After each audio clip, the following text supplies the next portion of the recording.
Shalom sahabat Bapak Ibu yang terkasih dalam Tuhan kita Yesus Kristus.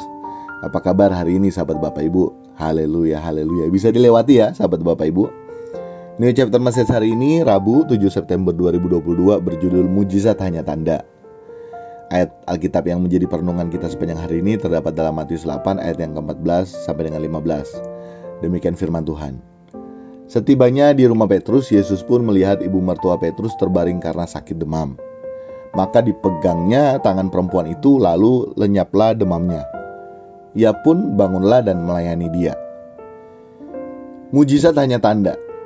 Nah, penggalan kalimat itu adalah pengantar renungan kita hari ini. Mujizat bukan segalanya. Melalui mujizat kita yang sebelumnya percaya tentunya menjadi percaya bahwa Yesus adalah Tuhan yang sanggup mengadakan berbagai macam tanda heran. Oleh karena itu, mujizat ada. Dan mujizat itu hanya tanda. Kita bisa belajar ya. Kita bisa belajar dari bangsa Israel. Kita bisa melihat perjalanan bangsa Israel dari tanah Mesir saat itu menuju tanah Kanaan, Exodus ya.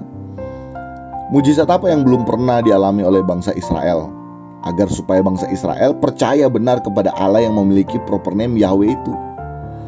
Tetapi menjadi pertanyaan, apakah dengan berkat dan mujizat yang nyata dialami oleh bangsa Israel dapat membuat bangsa Israel taat dan setia kepada Bapa di sorga?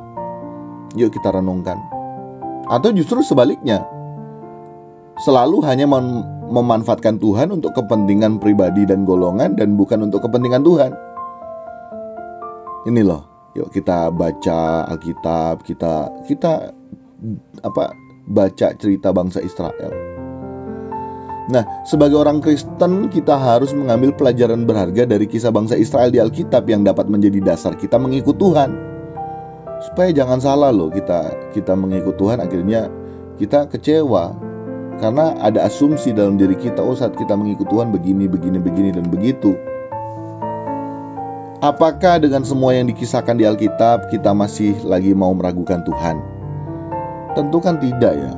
Sehingga selanjutnya kita harus dapat masuk dalam proses pendewasaan agar kita dapat memiliki pengetahuan akan Allah Bapa kita dengan utuh dan lengkap. Saat kita dengar ayat Alkitab di awal menyatakan bahwa Yesus sanggup mengadakan mujizat, dan mujizat yang dilakukan Yesus bukan karena suka-suka Yesus sendiri juga loh. Tetapi semua mujizat yang dilakukan oleh Yesus ada maksud dan tujuan Tuhan. Ada maksud dan tujuan sehingga bukan hanya suka dia sendiri. Termasuk mujizat yang dilakukan oleh Yesus kepada ibu mertua Petrus, yakni agar ibu mertua Petrus dapat melayani Yesus.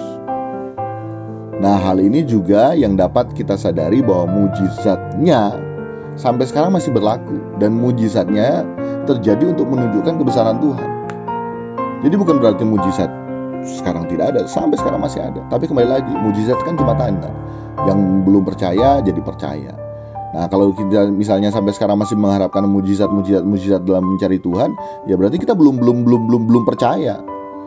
Gitu. Tentunya kalau misalnya kita sudah percaya, bukan lagi mujizat fokus hidup kita. Ya. Maksud dan tujuan mujizat itu dinyatakan agar pertama ya kita yang belum percaya, tadi sekali lagi saya katakan, menjadi percaya sungguh kepada Allah. Dan yang kedua agar kita dapat melayani Allah melalui mujizat yang kita terima. Serta yang ketiga, agar kita fokus berjuang untuk dapat melakukan kehendak Bapa di surga. Ini yang terpenting. Demikian di chapter Message hari ini, kiranya dapat memberkati kita sekalian. Salam berkemas pulang, salam serupa dengan Yesus. Tuhan Yesus memberkati.